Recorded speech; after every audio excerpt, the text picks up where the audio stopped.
Hi everyone, welcome to BeMoYu Talks with Lesego, with the Buthelezis. I'm with Mr. B here. We are about 30 minutes late. Where is this everyone you're talking to? They Where do will we see them? appear. Imaginary friends, that's what we got. Okay, so yeah, we had some serious technical challenges. Due to technical difficulties. Yeah, the broadcast was paused. Sorry you are late, guys. If you're out there, imaginary friends. But we really had some serious fun with some technological difficulties, including a little scare of electricity that might run out, so we had to do some things. But I think, yeah, we're here. That's that phone I'm looking for. Okay, so 2 weeks back, we uploaded a video talking about ambiguous grief and how we flow from that. So in that conversation, we spoke about how Don't you want some blanket? Yes, I do. Yes, I do. It's chilling here. We spoke about there's the number. You were asking about a number. We spoke about anger and a few emotions. So I think it prompted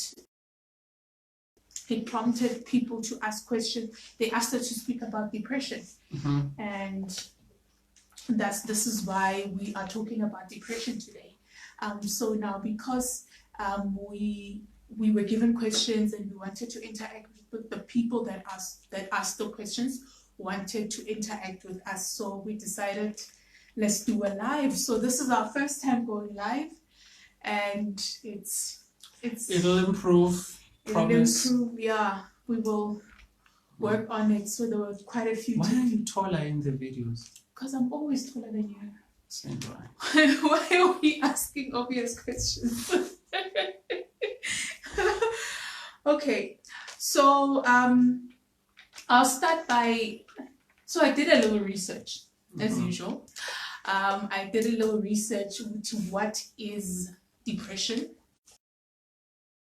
So what I got was depression is a feeling of withdrawal, sadness, gloom, dejection, anger.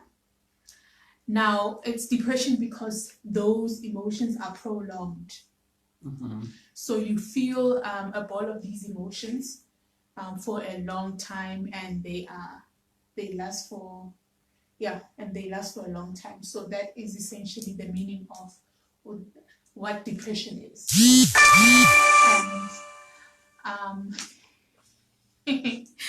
And I did some research. I think I wrote about it in the post, which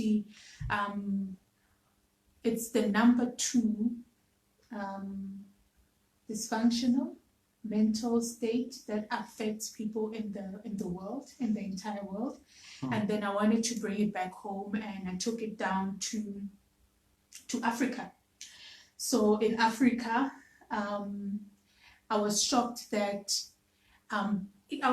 Cape Verde more than anything, that such a high percentage in the whole continent, people are depressed. So each country has its own percentage. So Djibouti that's how you pronounce it, right? Yep. Yeah. Djibouti is on 5.1%, as in the whole. But the thing is, I don't trust these stats, because these are just people who actually came forward and said, I need help. I think I'm depressed. So I think it's probably double or triple the number of people depressed in that country. So it's number 1, the most depressed country in the whole of the continent is Djibouti at 5.1% in their population. And then there's Cape Verde and Tunisia. Now, Cape Verde and Tunisia, they're number 2, and they're like one of the smallest countries in the continent. Different. Yeah, so I find that for for them to be number 2 when they have such a small population, that should be very dense. That should be hectic. And then number 3, it's Lesotho at 4.8. Number 4, Botswana and Ethiopia at 4.7. Yeah. Number 5, Uganda and South Africa at 4.6. And I know South Africans, they're very competitive. They like being number 1 in a lot of things. Including this test. So I don't think they want to be number 1 on this one. So Uganda and South Africa are on 4.6. And then number 6 is Algeria, Morocco, and Libya at 4.5. So I just wanted to just start with the stats, start with what depression is, and then we can have our point of views for how you can get around depression and what are the processes, the tools that you can use to find yourself getting out of depression. We're also going to read questions that we got from everybody. They wanted to stay anonymous, so we'll just read the questions and answer and just deal with the questions. Okay. Yes, and this is our point of view. It's not really psychology. I'm not a psychologist, so I'm not trained to talk about how it affects the brain and things along those lines. So we're not going to be technical about it. This is just our point of view about the topic itself. All right, Mr. B, what do you think of what is depression? When somebody says I'm depressed, what do you think of that? Okay, depression for me is, first of all, mental health, and I've always kind of felt a bit weird with the term mental health, because all other health we don't say liver health, we don't say, but it's a serious case, it's a serious issue, but we seem to give it terms and it becomes something else, that I'm not really sure where it's going. But by and large, for me, when you say you're depressed, it's a mental state that is stuck, especially in the past, or stuck in one thought, because the mind is meant to always be moving. Mm-hmm. So when it's depressed, it's staying in one and it's not moving forward. It's locked in one, And usually the best way that you can help someone who is depressed is to help them with acceptance. So it's to help them to bring usually the ultimate end goal whenever we do counseling, it would be, acceptance. So that's what I think about depression. I thought from the questions we'll kind of then have my definitions were below, because I saw the questions that were sent through, mm-hmm. and I made a couple of notes for myself. And some of them were very serious, things that we really need to be talking about in a larger scale, by and large. Not just maybe as this one's off, but we have to start somewhere. It's things that I feel society should be really talking about, because it's something that we then feel as a collective as well. I always feel with an energy like depression, I see it as an energy. An energy like depression is something that, let me make this very easier example. If somebody who's feeling down walks in a room, we can easily feel the same energy and also feel down ourselves. But how do you see if you're depressed, and why would we call it depression? The definitions that you've mentioned, and to add on to that, when you start having problems with sleeping, true to, again, if the mind is locked in one thought and it's not moving on, you can't sleep, because when you sleep, then it means you are shutting, but the mind doesn't want to shut, it wants to think about the same thing over and over again. And true to that, there's also, on some of the questions that were sent, I saw that it's also issues of trauma, which is a different level of being depressed when you're now traumatized, when the mind really has broken when it comes to that particular issue. That's how I see depression. I look forward to talking a little bit more about the questions, because some of them, it's really something that I always felt we should be talking about as a society in general a lot, to help. It's things like cyberbullying, it's things like, I think that we really should be talking about those things, because it may seem light, but it's a real case, it's a real challenge, and that I think really needs to be addressed on a very large scale. Well, that is true. So what we'll do is just go through the questions, and then we'll then go more into the conversation about depression. Okay. So the first question is, how does one deal with depression once they are diagnosed? Okay. Okay. So I like the fact that if you're diagnosed now, you know what the problem is. I always believe that if you name it, then you know how to handle it. So how does one deal with it? Acceptance. You look at it and really just identify with it at the time, because the most powerful moment is the present moment. So because immediately when you get it in that present moment, whatever feeling that comes about is the truth of how you feel. And what we tend to do is immediately when you feel, we think you should be ashamed of being depressed. There's actually nothing wrong with depression. It's just the feeling like anger, like love, like it's just another feeling. It's just it just tells you that you have a few things to deal with, to accept, because depression is a state of not accepting a situation. Okay, so that's my take. What's your take, Mr. B? I made myself a few notes. So the moment that I saw that question and someone saying, how do I then deal with it? The immediate thing that came to me was your circle of influence. Okay. The people that are around you, the people that you value, the people that add a voice in how you are taking your journey through life. Make sure that you have someone who is very level-headed and very strong in an opinion and always honest with you. It's almost like a sponsor, the people of EAA, Sure. they have a sponsor, someone that you can call whenever you are feeling a certain way and you know that they can carry you through. Look, the reality is that we surround ourselves with a lot of voices on social media as well. There are a lot of people that we follow. There's a lot of things that come in, but you do have a circle of influence. You do have, let me put it to you this way. Have you ever noticed when somebody could say to you, like you or whatever, they curse you, it bounces off and it peels off because you don't know that person. But if it's said by someone that you know, someone that is close to you, then you feel hurt. So for me, that speaks to a circle of influence. So always be sure who's in your circle of influence and how are they influencing you, because those are the people that you value. So for me, I would start from there. Have a strong circle of influence, people that you can really rely on to be honest with you and to be compassionate with you, to help you when you're going through those types of things. Then, of course, there's other tools like exercising. It seems a very, it seems like sometimes I eco-connected to dealing with depression, but trust me on this, if you exercise, it does help you to deal with depression.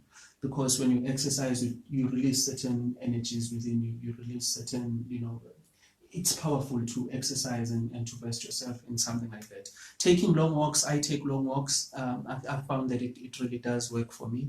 It may not work for everyone, but when you take long walks also, just to throw in a bit of caution there, be careful not to let the depression, because it likes to feed on itself. Sure. So be careful not to be hung up on one thought. And what I mean by that, to give you an example, have you ever noticed that when you are feeling down because something has happened to you, you seek out music that makes you feel even more down, that you feel like at the time you are relating to, but it's digging the hole even deeper. So when you are taking your walks, try to clear your mind, try to listen to something inspirational, try to get your mind thinking about something else so that it shifts from being stuck in that one spot. Help someone else. I know that's an unpopular kind of a way of saying it, but sometimes when we feel depressed, it becomes the lens really just looks at you. And whenever we do that, we forget that there are other people around us. We forget that by helping someone else, there's a thing that is released in me. There's a feeling that I get of empowerment when I've helped somebody else, So helping somebody else also helps you through your own depression by being able to listen to somebody else and working with somebody else. Take up a hobby. I like to say this to guys when I'm coaching them. I like saying, Try cooking if you've never really, been into cooking. Try a new instrument. Get into music and try a new instrument. Try a new language. Try anything that forces your mind to learn something new that is so potent that it takes your focus away from the thing that is depressing you. So when Lesego is speaking about acceptance, that acceptance comes when we also don't dwell too much, when we are not staying locked in that kind of thought. So try taking up a hobby and seeing if you can do something else to really generate new feelings and, do something that you like and, try to find what is it that I really like. Because when we are depressed, we then lock and stop the things that we like. It's almost like you start feeling like you are not worthy to be happy. I know it's a very weird statement, but we do feel that way sometimes when you feel like I'm not worthy to be happy. Why should I be happy? Mm. Try to keep doing the things that you like. That will help you. That will help you a lot. What else? Watch funny, watch comedy, watch funny. But the thing is, that might be watching something funny. That might not help at all. I suppose, Mina, it helped at a certain point in my life. I'll just make an example, because there was a moment where, after Mrs. Papa's, when I felt like laughing. Why?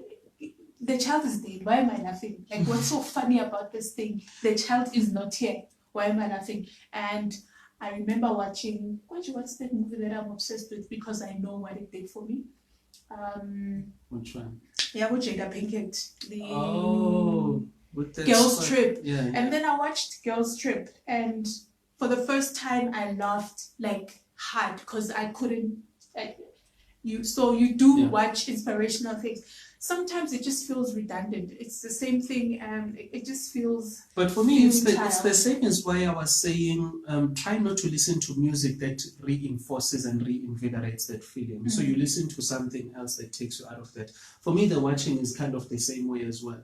And think about it, when you're watching a movie, yes, the thought keeps coming back, but when you do get locked into a good movie, you lose yourself in it. Sure. That's what I'm talking about when I say try watching something funny that can take your mind off things. And I know it's for that time being, but it helps so that you don't so that the thought doesn't, dig up and keep reinforcing itself. Okay. You know what? Let me ask the second question. Okay. Because we going to sort of give the same answer type of thing. Yeah. So the next question is, are there different stages of depression? And then I'll say yes, there are different stages of depression. Mm-hmm. There's a stage, depression originally is resisting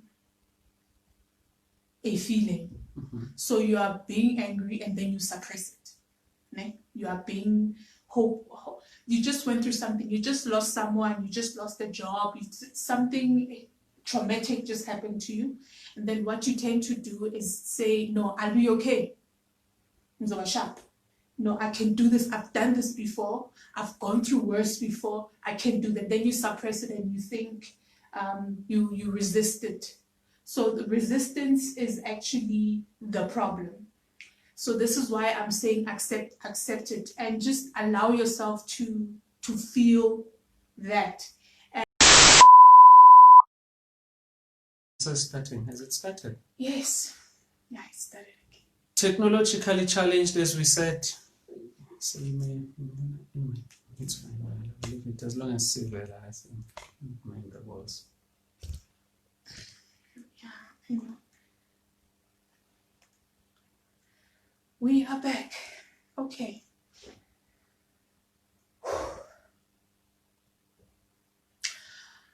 We were answering your question. We are back. Mm-hmm. We'll again. No, it's just the whole thing of letting go.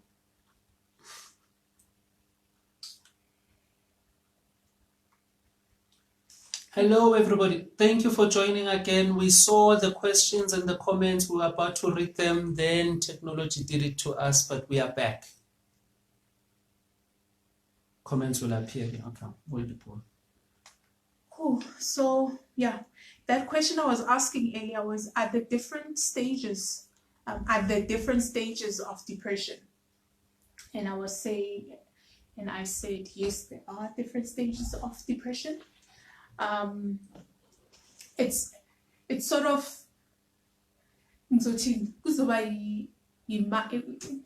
mild depression. Yeah, I'll just say that there's a mild depression, and then obviously there's levels of everything. So like we were saying, that depression is when you start spiraling in the same thought over and over again, repeating the same thought over and over again, and not allowing yourself to actually see another option out of it. So you find yourself locking yourself in some thought pattern, and then you believe, because that's your perspective at that time, you believe that there's no other way out of it. And then the next phase with that, so it starts there, where you just keep on repeating, and immediately when you repeat something, that's where your focus is, and then it'll just get there. So now you involve other emotions, and then like I was explaining that depression is about relationships. So whether it's a relationship with yourself or the relationship with the next person. So if I'll make it an example with the relationship with myself. So if I have certain rules of what I'm doing, let's say I have a goal of achieving something, and I decide not to do that. And then now there's two. When that's betrayal. So now I betray myself. So when you're being betrayed, the other party that has been betrayed is angry, right? So within you are angry at yourself. So you find yourself, now you are on the next level, where now you are including other emotions. Now you are angry at yourself. Now you find that you don't trust yourself. You start by saying, no, it's my fault. I should have known better. I should have done this and this and that. I should have. And so there's guilt. Now you involve other emotions. There's guilt, and yeah, you find yourself being in the next ball of emotions, and then you realize that, okay, yeah, there's nothing I can do about it. So you are in that cage, and you've involved certain emotions, and now you're in that cage and you say, there's nothing I can do about it. So you keep on going back to the same emotions. I hope I make sense. You keep on going back to the same emotions back and forth, because you have hope that the same thought patterns will get you out of that in that instance, but not really, because as people we are born creators, right? So when you are busy creating these emotions, there's always hope that there's a future. I'll make another example with, if you and I, we are breaking up, and you really did me wrong, right? You cheated on me or something like that, and you really did me wrong. But then I believe, that's my perspective, I believe that nobody else will love me the way that you do. So now you will not entertain other relationships, because to you, this is my soulmate, this is my person, and I've put in too much time, I've done this and this, I've put in too much work for me to lose this person. Plus I have taught them this and this and this and this and that, because those are the things that we say to ourselves. And then you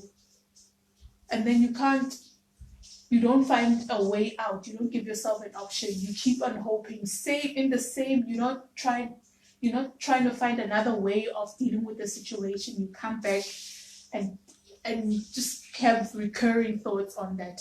And those are like the phases of, from my perspective, of depression. So it can start off as something small. This is why then it's prolonged. And then when you're in that third level, when you look around, you realize that people are happy, people are moving on. Whenever you're stuck in this particular moment, multi-papa, it's a year later or 2 years later, but you are still in those thoughts, and you feel like you haven't reached certain goals. You could have I could have done something else, and you know, it's just a spiral down. It just gets deeper and deeper and deeper the more you entertain, because it starts as a very small thought, and then you then start losing your mind.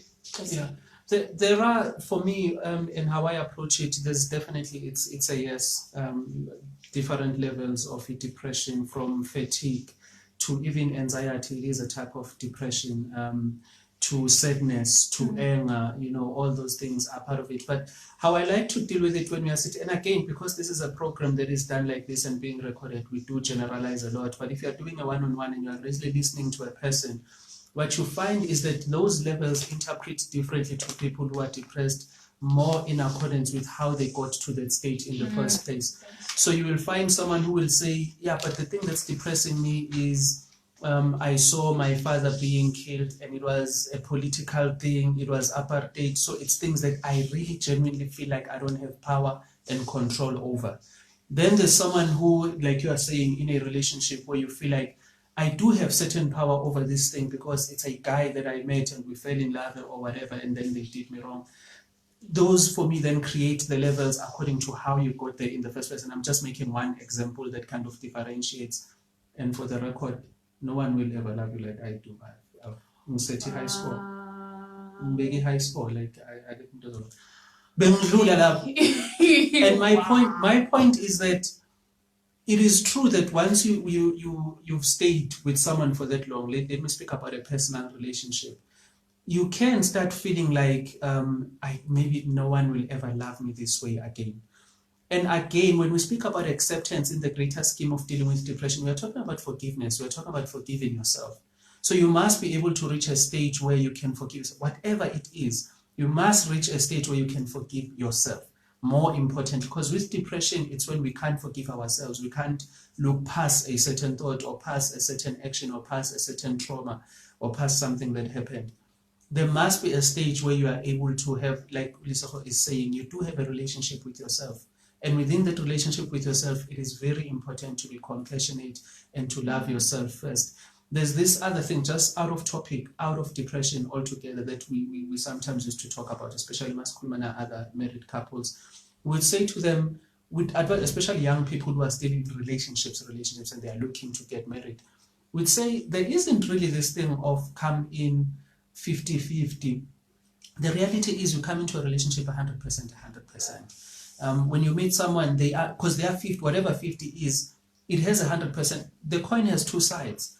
People will disappoint your expectations at some level or another, married or not married. And that does tend to lead to some type of depression at whatever level. It could be mild, it could be, you know, and it does lead to all those stages as Kulumangazo, like your anger, your anxiety, your sleeplessness, and things of that nature. But again, forgiving yourself becomes a primary kind of a bar that you're trying to get to, where you accept yourself in the greater scheme of things. That is true. You know, it's I know it's difficult for when you are in that state, when you're in that moment where you feel there is no way out. It's very hard for you to even hear anything positive, even if I come with a solution. Now, it depends on who comes with that solution. So this is why you mentioned earlier the circle of influence. And khatiking breeds contempt. How does it start that line? Familiarity. So sometimes when a person it breeds contempt. So because sometimes for example, for a long time I believed I was not beautiful, right? For a very long time, and now it's something that I started as probably somebody said something to me when I was 4 or 5 years old. And I took that and I ran with it. I believed that until the age of 35, that I am not beautiful. Now, my dad would tell me, so you look beautiful. My sister would tell me, everybody would tell me, you would tell me. And I would even find myself, because I was so stuck in that thought that I did not find myself beautiful. You kept on saying, I mean, I dated before you, and everybody else kept on saying, no, you are beautiful, but because I didn't believe it. It didn't. Now, because I'm saying that because of the way it breeds contempt, which if they know me, so what would they say? So if somebody else that doesn't know me out of nowhere and says that I'm beautiful, then I would believe it. So it's good for when you're in a state of depression to get out of a comfortable spot. So that would be, if you have to leave town, leave town. If you have to move out of that particular job, leave. Because there's power in starting afresh. It's one of the steps that you can use to actually allow yourself to rethink or reimagine, or encourage yourself to step out of a thought pattern. So do something new, totally new, something that you've never done before. It's one of the best things you can ever do. Just do start new conversations. Get yourself, I know it's hard for you because depression is exhausting. You're always tired. You just want to sleep because you think it's the end of the world. All you need to do that one day, it's easy from the first time, from where we stand right now, where we are very positive about life. However, when you are going through that moment at that time, positivity is very hard to hear, to even think about. So the best thing to do, you don't have to do anything hectic. Just wake up, change environment, uncover yourself from the blankets, just get out, do something else, walk, cook something, smell a flower, do something very minimal, but that will shift your thinking pattern. Because really, to tell you the truth, depression is all in your head. It's your belief system. But because you are powerful and you're a creator, you have created that, that circumstance. So it's the best thing to do to you. What's important is that you just need to empower yourself.